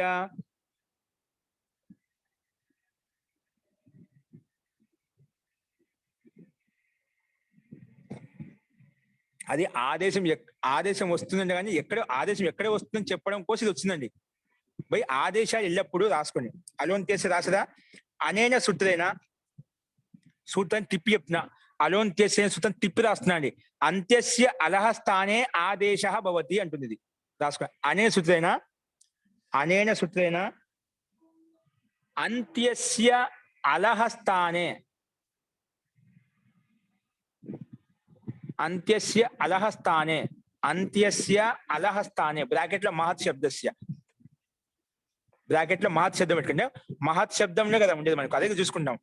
మహత్ శబ్దం చూసుకుంటాం. అంత్యస్య అలహ స్థానే. అంత్యస్య అలహ తిప్పి రాసినండి సూత్రం. అలోంత్యస్య విడగొట్టి తిప్పి రాస్తున్నాం. అంత్యస్య అలహ స్థానే ఆదేశ భవతి. ఆకార ఆదేశ కుత్ర భవతి అంటే ఇప్పుడు ఏమొచ్చింది? అలోంత్యస్య వచ్చి ఏం చెప్పింది? అంత్యస్య అలహ స్థానే ఆదేశ భవతి. అంతిమ అలిక స్థానం ఆదేశం చేసుకో. ఎవరికి? మహత్ శబ్దానికి చెప్పింది కదా. మహత్ శబ్దస్య అంతిమ అలహ స్థానే ఆదేశ భవతి. ఓకే, రాసుకునేదా? అనేన సూత్రేణ అంత్యస్య అలహ స్థానే బ్రాకెట్ మహత్ శబ్దస్య. అంటే మహత్ శబ్దానికి అంతిమ ఏంటి? తకానికి అంత్యస్య అలహ స్థానే ఆదేశः భవతి. అల్లుకు చేస్తుంది, అంత్యంలో అల్లు ఉండాలంట. నువ్వు ఏ శబ్దానికే చెప్పావో అంతిమంలో అల్లుంటే చాలు. అల్లంటే అల్ ప్రత్యాహారంలో ఆ ఈ ఉండు మొదలుకొని లా వరకు అంతిమ వరకు ఏదో ఒక అచ్చు గాని స్వరం గాని ఏదో ఒకటి ఉండాలి. అది అంతిమంలో ఉండాలి. ఆ అంతిమంలో ఏదైతే ఉందో స్వరం ఉన్నా వ్యంజనం ఉన్నా ఏదున్నా కూడా అంతిమ అక్షరానికి అంతిమ అల్ వర్ణానికి ఇది ఆకారం చేసేస్తుంది. ఏం చేస్తుంది? ఆకారం. ఇక్కడ మహత్తులో అంతిమ అల్లు ఏంటండి? తకారం కదా. ఆ తకారానికి ఆకారం ఆదేశంగా వచ్చింది. ఆకారము ఆదేశంగా వచ్చింది. ఓకేనా? అలోంత్యస్య అనన్య సూత్రేణ మహత్ శబ్దస్య అంతిమ అలస్య అంతిమస్య అల్ స్థానే ఆకారాదేశः భవతి. ఏం రాసినండి మీరు అలోంత్యస్యకి? ఒకరు చెప్పండి, కృష్ణవేణి గారు చెప్పండి. అనేన సూత్రేణ చెప్పండి నాగమణి గారు. అనేన సూత్రేణ అంతస్య అలహ స్థానే ఆదేశः బ్రాకెట్ మహత్ శబ్దస్య పెట్టినారు. అంటే మహత్ శబ్దంలో ఉండే అంతిమ స్థానంలో మహత్ శబ్దస్య మహత్ శబ్దస్య అంతిమ అలహ స్థానే ఆదేశः భవతి. ఓకే అండి, ఇప్పుడు చేసాను, మళ్ళీ రాసుకోవాల్సిన అవసరం లేదు. అది ఓకే అండి. ఇప్పుడు మహత్తులో అంతిమల్ ఏంటి? తకానికి ఆ వేసేయండి, కింద రాసేయండి. మహత్ స్థానంలో ఆ పెట్టేసేయండి. మహ ఆ పక్కన రిషి ఎలా ఉందో అలాగే దించుకోండి, ఏం చేయాల్సిన అవసరం లేదు. ఓకేనా? ఇప్పుడు మళ్ళీ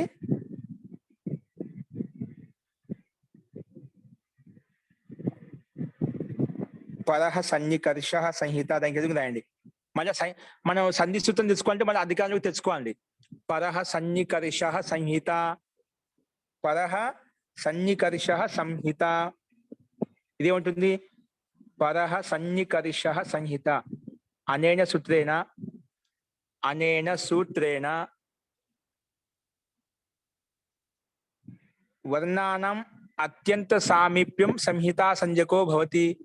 వర్ణానం అత్యంత సామీప్యం సంహితా సంజ్ఞకో భవతి. వర్ణాలకు అత్యంత సామీప్యంగా కలిపి రాయడాన్ని సంహిత అంటాము. ఓకేనా? వర్ణానం అత్యంత సామీప్యం సంహితా సంజ్ఞకో భవతి. వర్ణాలను అత్యంత సమీపంగా కలిపి రాయడాన్ని సంహిత అంటాము. మహోదయ ఒకసారి సూత్రం చెప్పరా అండి? పరహ సన్నికర్షః సంహిత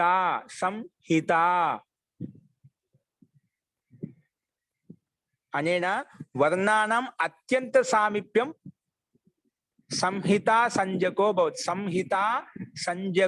భవతి. ఓకే, ఇప్పుడు రాసుకో. సంహిత పేరు పెట్టుకుంటానే ఇప్పుడు అంగాన్ని పేరు పెట్టుకుంటే అంగాధికారానికి వెళ్ళిపోతాం కదా. ధాతుని పేరు పెట్టుకొని ధాతుకు అధికారానికి వెళ్ళిపోతాం కదా. సంహితాన్ని పేరు పెట్టుకోగానే సంహితాకి అధికారానికి వెళ్ళిపోతాం. సంహితాయాం రాయండి. సంహితాయాం ఇదం అధికార సూత్రం. అస్మిన్ అధికారే, ఈ అధికారంలో ఉంది, ఇది ఉంది. అకహ సవన్ దీర్ఘ. అస్మిన్ అధికారే, ఈ అధికారంలో ఉందంట. ఇప్పుడు ఈ సూత్రం పని చేసుకోవాలంటే ముందు అక్కడ పర్మిషన్ తెచ్చుకున్నాం. ముందు అక్కడ విజయ తెచ్చుకోవాలి, విజయ తర్వాత టికెట్ తెచ్చుకోవాలి. అట్లా అది సంహితాన్ని పేరు పెట్టింది. సంహితాన్ని పేరు పెట్టిన తర్వాత అధికార సూత్రం వచ్చింది. అది ఇచ్చి నా అధికారంలో సూత్రాలునే తెచ్చుకోని చెప్పింది. ఏమొచ్చింది? అకహ సవర్ణే దీర్ఘ. ఓకే అండి, అక్కడి నుంచి పర్మిషన్ తెచ్చుకున్నాము. సంహితాకి అధికారం, సంహిత మీద అధికార సూత్రం అస్మిన్ అధికారం ఉంది. అకహ సవర్ణే దీర్ఘ. ఇది కూడా ఓపెన్ చేసి చెప్తాను, చూపిస్తాను ఎందుకు ఏ రకంగా వస్తుంది. సామాన్యంగా మనకు సవర్ణ అచ్చులకు పదం పగినప్పుడు దీర్ఘం ఏకాదేశం అగును అంటున్నాం. కానీ నిజంగా వాస్తవం ఏ రకంగా చెప్తుంది, అదే తాత్పర్యం. అదే మళ్ళీ ఒకసారి ఓపెన్ చేసి చెప్తాను. అకహ సవర్ణే దీర్ఘ 6197. 6197 మూడో భాగంలో 6197.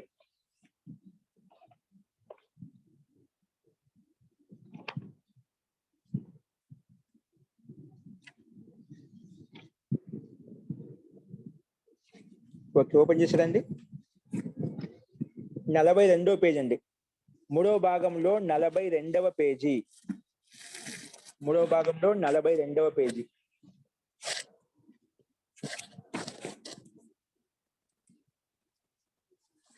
42వ పేజీ. చూడండి ఎలా విడగొట్టాడు. అకహ అనేది ఏంటింది పదవి భాగం చూడండి. అకహ పంచమి భక్తి ఏకవచనం. నెక్స్ట్ సవర్ణే, సవర్ణి అనేది సప్తమి భక్తి ఏకవచనం. దీర్ఘ, దీర్ఘ ప్రథమ భక్తి ఏకవచనం.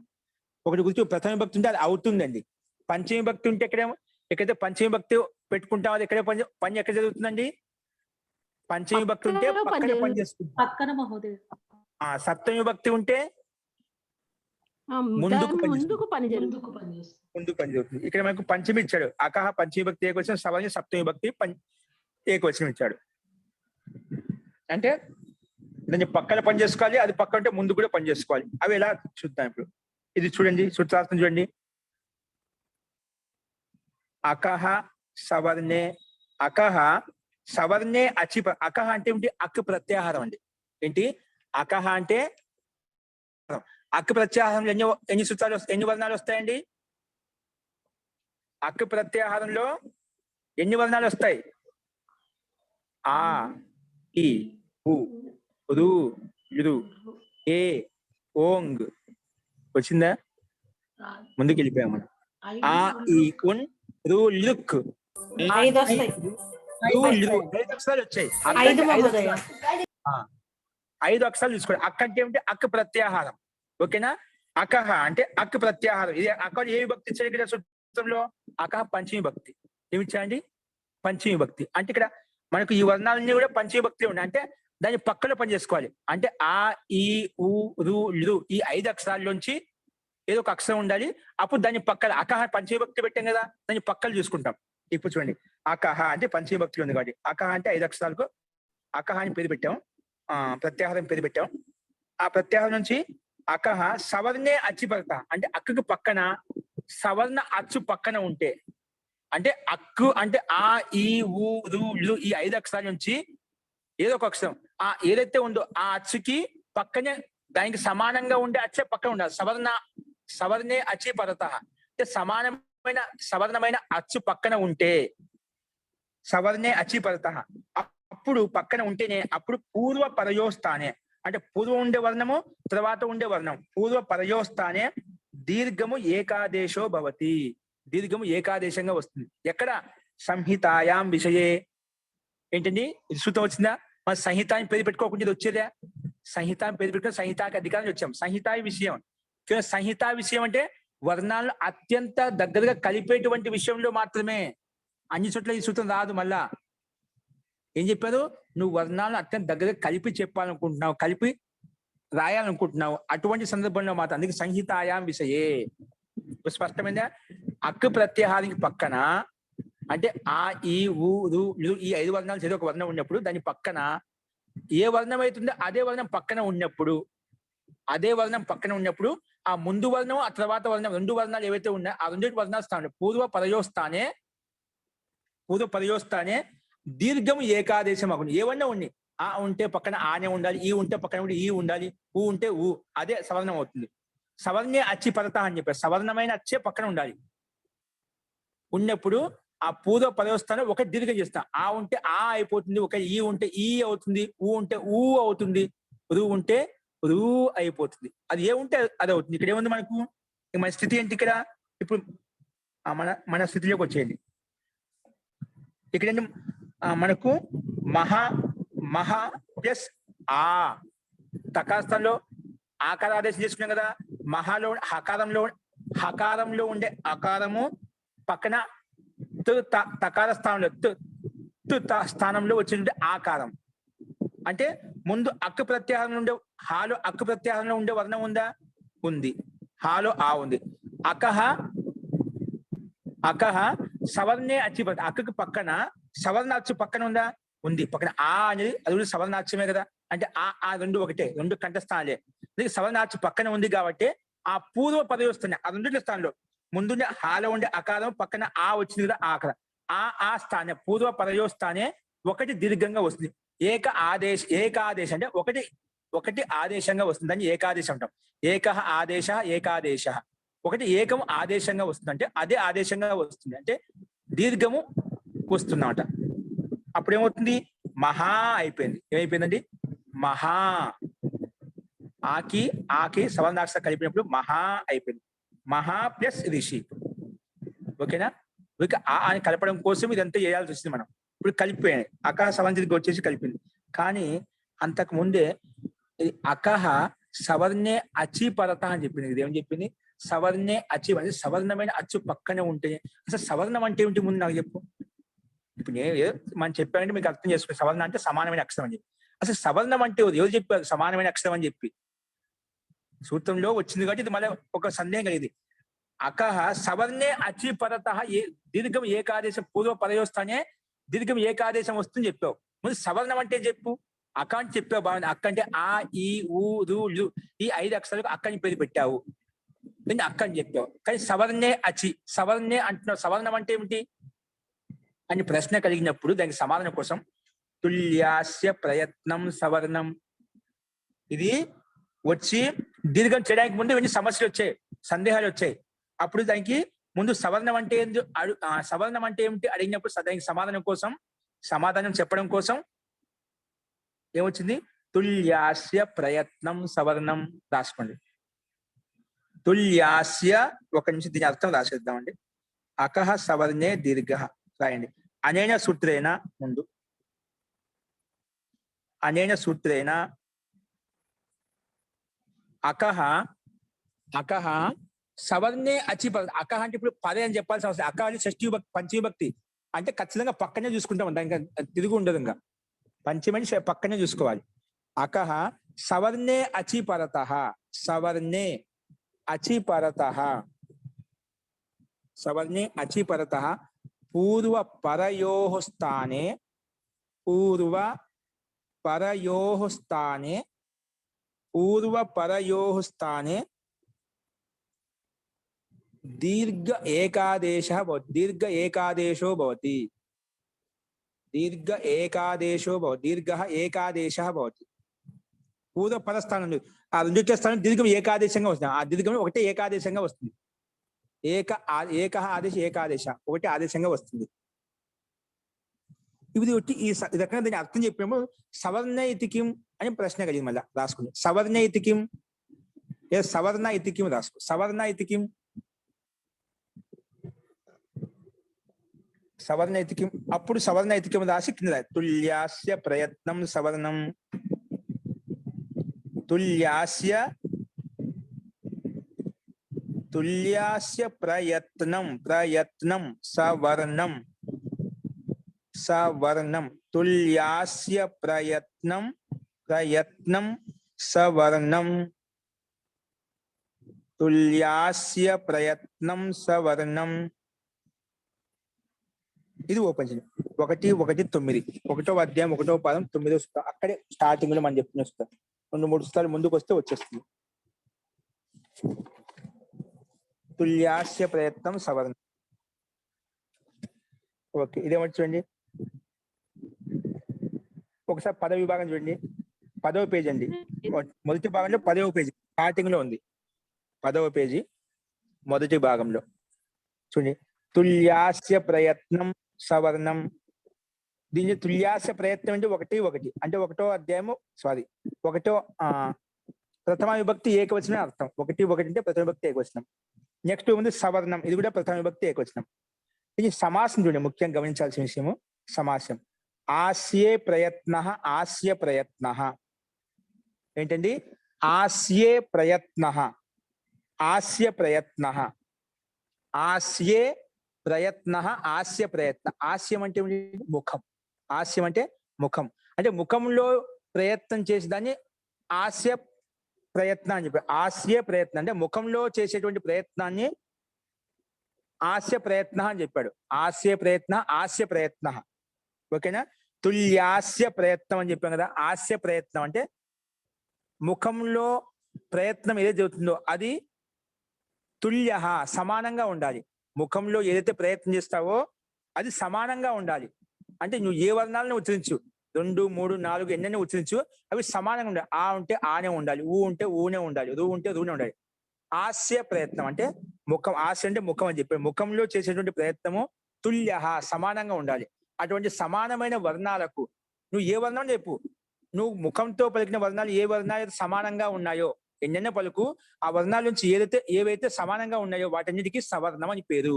ఆస్య ప్రయత్నం తుల్య, తిప్పి రాస్తున్నా. ఆస్య ప్రయత్నం అంటే ముఖ ప్రయత్నం, ముఖంలో చేసేటువంటి ప్రయత్నము తుల్య సమానంగా ఉండాలి. అటువంటి సమానమైన వర్ణాలకు సవర్ణం అని పేరు. అర్థమైందా? ఆస్యం అంటే ఏమిటి? తుల్యాస్యం. ఆస్యం అంటే ముఖం, ప్రయత్నం, ముఖంలో చేసేటువంటి ప్రయత్నము తుల్యంగా ఉండాలి, అంటే సమానంగా ఉండాలి. ఏ వర్ణాలకైతే ప్రయత్నం చేస్తున్నావో ఆ వర్ణాలు సమానంగా ఉండాలి. అటువంటి సమానమైన వర్ణాలకు సవర్ణం అని పేరు. ఒక పేరు, నామకరణం. అంటే సవర్ణం అని ఒక పేరు, నామకరణం. ఓకే, రాసుకోండి ఇప్పుడు. ఏషాం వర్ణానాం పరస్పరం తుల్యే ఆస్యే ప్రయత్నో ఏషాం. రాసుకోండి. అనేన సూత్రేణ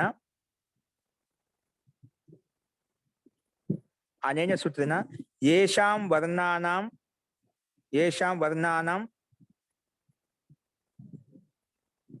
తుల్యః అస్తి. ఏషాం వర్ణానాం తుల్యః అస్తి అంటే ఏ వర్ణాలకు తుల్యంగా ఉన్నాయి, సమానంగా ఉన్నాయి. ఏషాం వర్ణానాం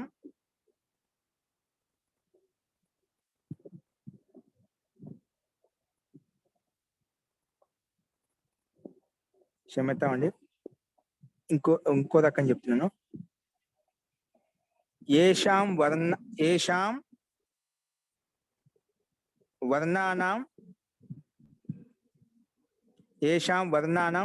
ప్రయత్నః తుల్యః అస్తి. ఏషాం వర్ణానాం ప్రయత్నః తుల్యః అస్తి.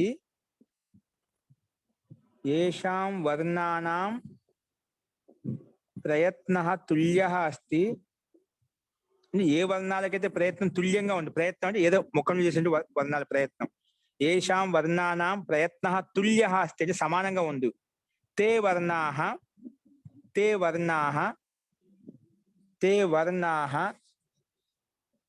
పరస్పరం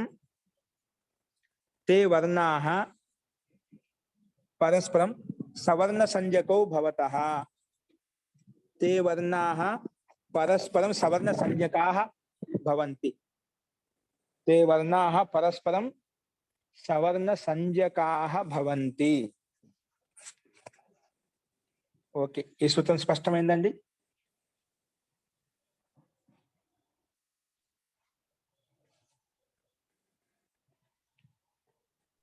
మహోదయ పరస్పరం తర్వాత ఒకసారి చెప్పరా? పరస్పర సవర్ణ సంజ్ఞకాః భవంతి. పరస్పరం సవర్ణ సంజ్ఞకాః భవంతి.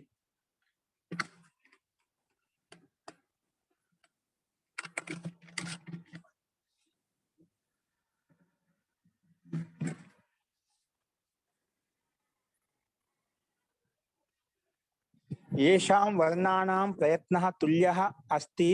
తే వర్ణాః పరస్పరం సవర్ణ సంజ్ఞకాః భవంతి. పరస్పరం సవర్ణ సంజ్ఞకాః భవంతి. ఓకేనా? అకహ సవర్ణే దీర్ఘ వచ్చి నేను అక్కుల తర్వాత అంటే అక్కు ప్రత్యాహారంలో ఉండేటువంటి వర్ణాలు ఏవైతే ఉన్నాయో వాటి తర్వాత సవర్ణాక్షరం పక్కన ఉంటే ఆ రెండిట్లో స్థానం దీర్ఘం చేస్తా అని చెప్పింది. అప్పుడు సవర్ణాక్షరం పక్కన ఉంటే అంటున్నావు కదా, సవర్ణం అంటే ఏమిటి అని అడిగినప్పుడు ఇది వచ్చి చెప్పాల్సి వస్తుందట. తుల్యాస్య ప్రయత్నం సవర్ణం అంటే ముఖంలో ప్రయత్నం ఏ వర్ణాలకైతే సమానంగా ఉందో, నువ్వు ముఖంలో ఏదైతే ప్రయత్నం చేస్తావో, ఏ వర్ణాలను అయితే ఉచ్చరిస్తావో, ఏ వర్ణాలను ఉచ్చరించావో ఆ వర్ణాలకు ఏదైతే సమానంగా ఉంది, ఏ వర్ణాలు సమానంగా ఉన్నాయి, నువ్వు ఉచ్చరించిన వర్ణాల్లో ముఖంలో ఏ వర్ణాలు సమానంగా ఉంటాయో అవన్నీ పరస్పరం ఒకదానికోటికి ఏం చెప్తాం? పరస్పరం సవర్ణ సంజ్ఞకాః ఉంటాయి. అవి పరస్పరం అంటే ఒకదానికోటి సవర్ణ సంజ్ఞకాలుగా అవుతాయి. పరస్పరం అంటే ఒకదానికోటి అవన్నీ సవర్ణ సంజ్ఞకాలుగా అవుతాయి. అంటే సవర్ణ సంజ్ఞ అని పేరు వస్తుంది. పరస్పరం సవర్ణ సంజ్ఞకాః భవంతి. అవి ఒకదానికోటి సవర్ణ సంజ్ఞ అని పేరు వస్తుంది ఒకదానికోటికి. ఫస్ట్ ఇప్పుడు ఈ సూత్రం చెప్పి అప్పుడు వచ్చి ఆకాశ సవర్ణదిగా వచ్చి ఇవన్నీ సందేహాలు అని తీర్చేసిన తర్వాత ఆకాశ సవర్ణదిగా వచ్చేసి అప్పుడు దీర్ఘం చేసేసింది. మహాలో ఉండే ఆకి ఆ కాలస్థానం వచ్చినటువంటి ఆకాయ దీర్ఘం చేస్తే మహా అయిపోయింది. కలిపి రాయండి. మహా ప్లస్ ఋషి. మహా ప్లస్ ఋషి. మహా ప్లస్ ఋషి. మహా ప్లస్ ఋషి.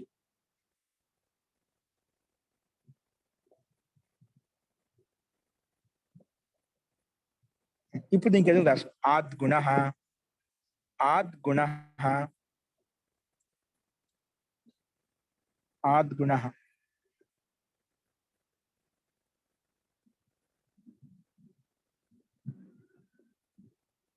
రాసుకోండి. ఆద్గుణ ఒకసారి ఓపెన్ చేయండి. ఆద్గుణ 6184. ఒకటి ఓపెన్ చేయండి. 6184. 6184.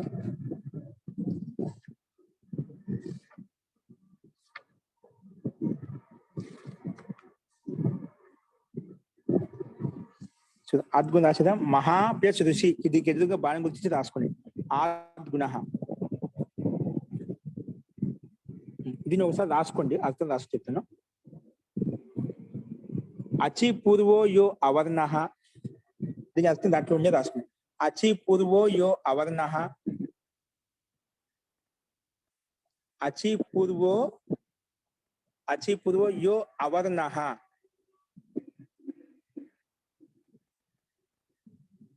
అవర్ణాత్ పరో యో అచ్. అవర్ణాత్ పరో యో అచ్. అవర్ణాత్ పరో యో అచ్. తయోః ద్వయోః పూర్వపరయోః స్థానే. పూర్వపరయోః స్థానే ఏకగుణ ఆదేశో భవతి. ఏకగుణ ఆదేశో భవతి.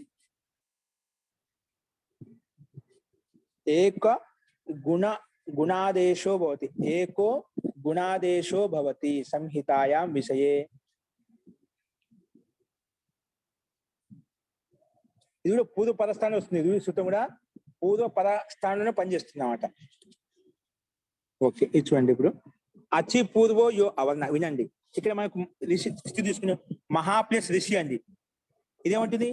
ఋషిలో ఇక్కడ మొట్టమొదటి రాశారు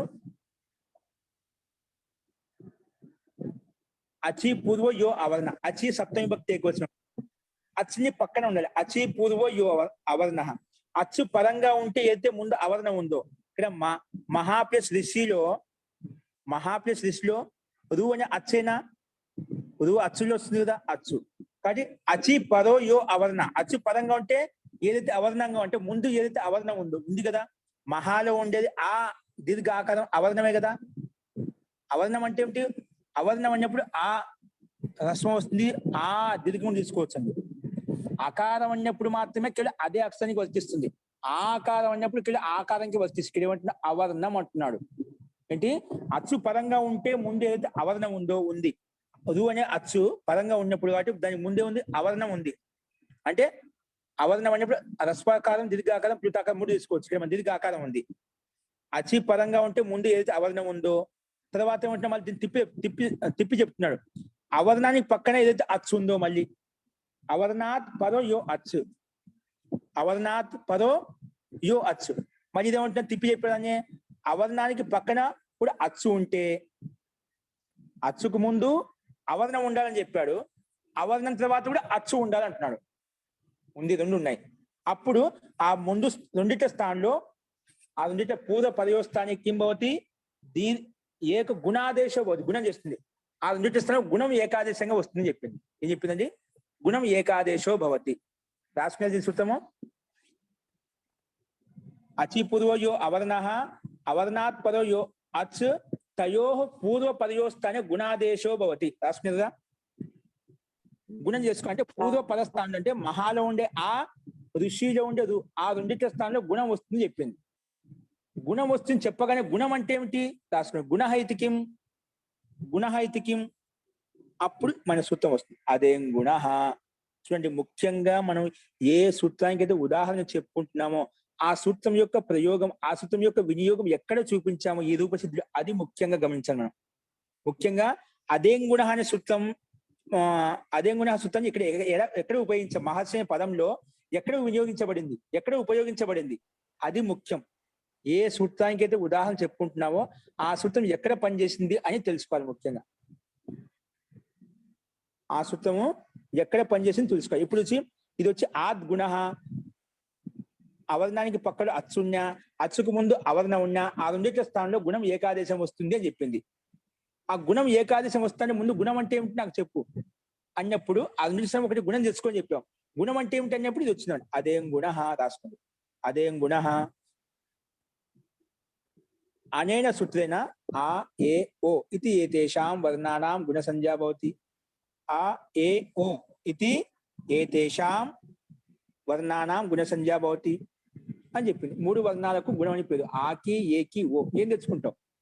ఆ రెండింటి స్థానం ఒకటి గుణం తెచ్చుకోవాలని చెప్పావు. ఆ గుణం అనగా 3 వచ్చేసాయి. ఏం చేయాలి దానికి నిర్ణయం రాసుకుని స్థానేంతరతమః అది రాసుకుని అదేం గుణ అనేన సూత్రేణ ఆ ఏ ఓ ఇది ఏతేషాం వర్ణానాం గుణ సంజ్ఞా భవతి అని చెప్పింది. అంటే 3 ఆ రెండింటి స్థానంలో ఆ రువు స్థానం 2వ పదగతి నుండి వచ్చాయి.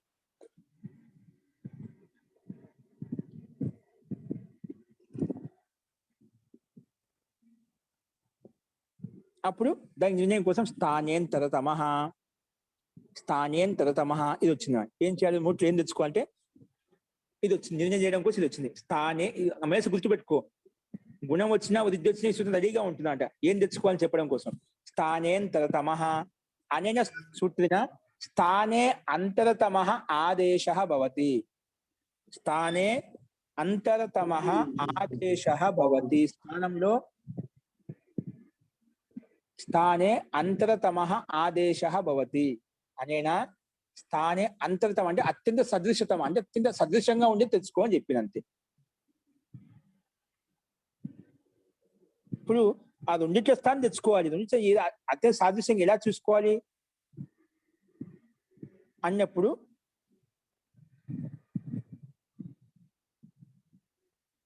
ఇప్పుడు ఇది వచ్చిందన్నమాట. ఉదన్నిద పదహ రాసుకుంది. ఉదన్నిద పదహ ఇది వచ్చేముంటుందంటే నువ్వు ఎప్పుడన్నా కానీ దుకార స్థానంలో గుణము కానీ వృద్ధిగా ఎవరిని చేసుకో. దుకార ఇప్పుడు మనకు ఆ స్థానాలు వస్తున్నాయండి. ఆ రెండింటి స్థానంలో గుణం తెచ్చుకొని చెప్పింది. ఇక్కడ రూ ఉంది కదా, నువ్వు ఎప్పుడైనా కానీ గుణము చేసుకున్నా వృద్ధి చేసుకున్నా ఎక్కడ దుకార స్థానంలో ఈ సూత్రం పరిగెత్తుకుంటూ వస్తుంది. గుర్తుపెట్టుకుని మన ఇత్త సంధ్యాన్ని పేరు పెట్టగానే ఏ రకంగా అయితే తస్యలోప పరిగెత్తుకుంటూ వస్తుందో ఇక్కడ రుకార స్థానంలో ఎప్పుడైనా కానీ రుకార స్థానంలో గుణం చేస్తాను అంటున్నా, గుణం చేస్తాను వృద్ధి చేస్తాను అనగానే ఈ సూత్రం రెడీగా ఉంటుంది. భయ్ లేదు, నువ్వు రుకార స్థానంలో గుణం చేసుకో వృద్ధి చేసుకో ఏమని చేసుకో, కానీ నువ్వు ఏమని చేసుకో అప్పుడు దానికి రేపం పక్కన పెట్టుకో. ఉదన్ రపరహ రువర్ణ రాసుకోండి. ఉదన్ రపరహ అనేన సూత్రేణ రువర్ణస్య స్థానే అన్ప్రసజ్యమానే రపరో భూత్వా భవతి. రపరో భూత్వా భవతి అంటే రకారం పరంగా వస్తుంది. రుకార స్థానంలో నువ్వు ఎప్పుడు గుణం కానీ వృద్ధి కానీ చేసుకున్నా అది వెంటనే గుణం చేసుకున్నావు అనుకోండి, ఆ గాని ఏ గాని ఓ గాని 3 ఏదో ఒకటి వస్తుంది. ఆ 3 ఏదైనా రాని దానికి పక్కలో రా పెట్టుకో. ఆ వచ్చింటే అది వస్తుంది. ఒకవేళ ఏ తెచ్చుకున్నాకో ఏది వస్తుంది. ఒకవేళ ఓ తెచ్చుకున్నా ఓది వస్తుంది. అటు నువ్వు ఏమని తెచ్చుకో పక్కన రకారం రావాలి. ఇక్కడ మనకు స్థానాంతరత నియమం ప్రకారంగా ఆ రెండింటి స్థానంలో మనకు గుణం చేసుకోవాలి. కాబట్టి ఇక్కడ గుణవర్ణం ఏంటి? ఆ ఉంది కాబట్టి గుణవర్ణము ఆ ఏ ఓ నుంచి ఆ గుణవర్ణము ఇది ఉంది మనకు ఉంది కాబట్టి గుణం చేసుకోవాలి. కాబట్టి ఆనే చేసుకుంటాం. ఆ చేసుకునేటప్పుడు ఉదయం దపరహ అనే సూత్రం వచ్చి దానికి యాడ్ చేస్తుంది, రకాలని యాడ్ చేస్తుంది. ఓకేనా? అప్పుడు అది అయిపోతుంది. ఓకే.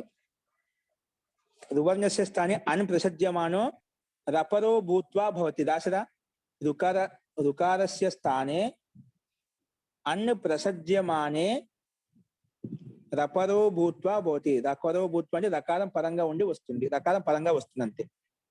ఆ వస్తే ఆకి రా వస్తుంది. ఒకటి ఆ వృద్ధి వచ్చిన ఆ వస్తుంది. ఒకటి రెండే వస్తాయి మనకు. వృద్ధిని కానీ ఆ వస్తుంది, గుణం కానీ ఆ వస్తుందండి. ఆరు ఈ రెండే వస్తాయి ఎక్కువ మనకు. ఓకే, ఇక్కడ మనకు గుణం చేసుకోవాలి కాబట్టి మహాప్లస్ రిషి ఈ రెండింటి స్థానం వచ్చింది, అది వచ్చిందండి. ఏమొచ్చింది? ఈ సూత్రం ప్రకారం అది వచ్చింది. అప్పుడు మహ్ మహ్ హా హలంతో మహ్ ప్లస్ అర్ ప్లస్ షి, మహ్ ప్లస్ కింద రాసుకోండి. ఆ పని చేయాలి కదా. ఉదయం దప్పర వచ్చేసి దుకార స్థానంలో అన్నం ప్రసిద్ధమానే రపరో భవతి అని చెప్పింది, అంటే రకారం పరంగా వస్తుంది అని చెప్పింది.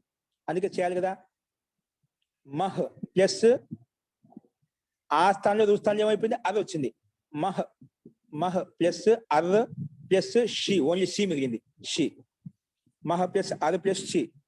ఇప్పుడు మహుల హా అనే హలంతం కాబట్టి ఇప్పుడు అర్ వచ్చింది కదా, అరుక అనే హాలో కలుస్తుంది.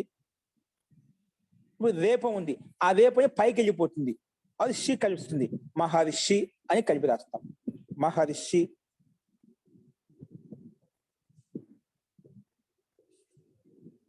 మహర్షి కలిపి రాస్తే అర్థం కదా. మహ ప్లస్ అర్ ప్లస్ ఋషి, సారీ షి ఓన్లీ. అప్పుడు కలిపితే వ్యంజన వర్ణాలకు ఆ పక్కన స్వరం కలిపితే మహర్షి, ఆ రేపం పైకి వెళ్ళిపోయి మహర్షి అయిపోయిందండి. మహర్షి, ఓకేనా. పూర్వవత్ కింద రాసుకోండి. దానికి ఎదురుగా బాణం గుర్తు ఇచ్చి రాసుకోండి. బాణం గుర్తు ఇచ్చి రాసుకోండి. దీనికి పైన మనం సమాసం పేరు పెట్టినాం కదా, ప్రాతిపదికం సమాసం పేరు పెట్టినా ప్రాతిపదికం పేరు ఉంది ఆల్రెడీ. మహర్షికి ప్రాతిపదికం పేరు ఉంది కదా. కాబట్టి ఆ మహత్కి ఋషికి మధ్య కొంచెం మార్పులు జరిగాయి, అది వేరే విషయం. దాని లోపలే జరిగేది అంటే మొత్తం ప్రాతిపదిక సంఖ్య ఉంది. కృత్ తద్దిత సమాసాశ్చ అని ముందు పేరు పెట్టుకున్నాం. సమాసానికి ప్రాతిపదిక సంఖ్య పేరు పెట్టు అంటే ఇక్కడ మహర్షి అనే దానికి ప్రాతిపదికం పేరు ఉంది, ఓకేనా. ఆ ప్రాతిపదికం పేరు ఉంది కాబట్టి ఇక్కడ దానికి ఎదురు మహర్షి అని పెట్టండి. బాణం గురించి రాసుకోండి. అత్ర సమాసస్య ప్రాతిపదిక సంజత్వాత్, సమాసస్య ప్రాతిపదిక సంజత్వాత్, ప్రాతిపదిక సంజత్వాత్, సమాసస్య ప్రాతిపదిక సంజత్వాత్ అంటే సమాసానికి ప్రాతిపదిక సంజని పేరు పెట్టడం వలన అని అర్థం. సంజత్వాత్ అని చెప్పి కింద రాసుకోండి. యా ప్రాతిపదికాత్, యా ప్రాతిపదికాత్, యా ప్రాతిపదికాత్, యా ప్రాతిపదికాత్. ఇదం అధికార సూత్రం, ఇదం అధికార సూత్రం, ఇదం అధికార సూత్రం, ఇదం అధికార సూత్రం, ఇదం అధికార సూత్రం. అస్మిన్ అధికారే, అస్మిన్ అధికారే పూర్వవత్ సర్వం కృత్వా. అస్మిన్ అధికారే ఏది సౌజ సమర్ చష్టాభ్యామి ఇవన్నీ వస్తాయన్నమాట. అస్మిన్ అధికారే పూర్వవత్ సర్వం కృత్వా, పూర్వవత్ సర్వం కృత్వా, పూర్వవత్ సర్వం, పూర్వవత్ సర్వం కృత్వా భాగః సిద్ధివత్ విసర్గః భవతి. భాగః సిద్ధివత్ అంటే భాగ సిద్ధిలో బాగా చేసేటప్పుడు సిద్ధి చేసుకుని కదా విసర్గం వచ్చింది కదా. భాగః సిద్ధివత్ విసర్గః భవతి, పూర్వవత్ విసర్గః భవతి. పూర్వవత్ విసర్గః, పూర్వవత్ విసర్గః భూత్వా మహర్షి ఇది రూపం సిద్ధ్యతి. యా ప్రాతిపదిక అస్మిన్ ఇదం అధికార సూత్రం. అస్మిన్ అధికారే పూర్వవత్ సర్వం కృత్వా, పూర్వవత్ సర్వం కృత్వా బ్రాకెట్ లో భవతి భాగః సిద్ధివత్, బ్రాకెట్ లో భాగః సిద్ధివత్, ఓకేనా. పూర్వవత్ సర్వం కృత్వా విసర్గః భవతి, విసర్గః భవతి, విసర్గః భవతి. ఏవం, ఏవం దానికి సైడ్ నా మహర్షి, మహర్షి, మహర్షి పక్కన విసర్గం పెట్టింది మన రాశి. మహర్షి ఇతి రూపం సిద్ధ్యతి. ఏవం మహర్షి, మహర్షి ఇతి రూపం సిద్ధ్యతి, ఇతి రూపం సిద్ధ్యతి. ఈ రకంగా మనకు అదేంగుణలో ఉన్నటువంటి రూపసిద్ధులు కూడా పూర్తి అవుతాయి. మనకు ఈ రెండు సమాసాల గురించి మనకి ఇక్కడ చెప్పాడు, ఇంకా కృతి ప్రత్యయం గురించి చెప్పాడు ఎలా వస్తుందని చెప్పి, ఇంకా ఈ సూత్రంలో లట్లకారం గురించి చెప్పాడు. లట్లకారం ఒకటి ఆత్మీయపదం యొక్క రూపాలు కూడా ఎలా తయారవుతాయి, ఏ రకంగా తయారవుతాయి అని మనకి ఈ రెండు అదేంగుణ సూత్రంలో చూపించారనమాట. ఈ రకంగా మనకు వృద్ధిరాదే అదేంగుణ ఈ రెండు సూత్రాలు మనకు ఇలాగా కృదంత ప్రత్యయాలతోటి, తద్దిత ప్రత్యయాలతోటి, సమాసాలతోటి, లకారాలతోటి మనకు పూర్తయింది. నెక్స్ట్ ఇకో గుణవృద్ధి అనేది రేపు చూద్దామండి. ఇంకా దీంట్లో ఏమైనా సందేహాలు ఉన్నా కూడా మనం రేపు చూద్దాం. 3వ సూత్రం కూడా రేపే మొదలు పెట్టుకుందాం. అస్తు అండి. మంత్రపాఠ.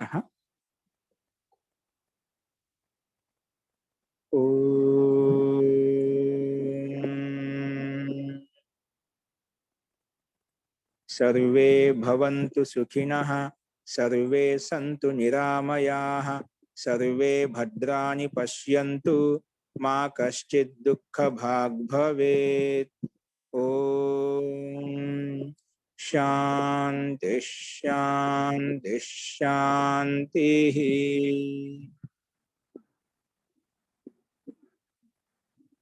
సర్వేభ్యో నమః. అందరికీ నమస్కారం అండి.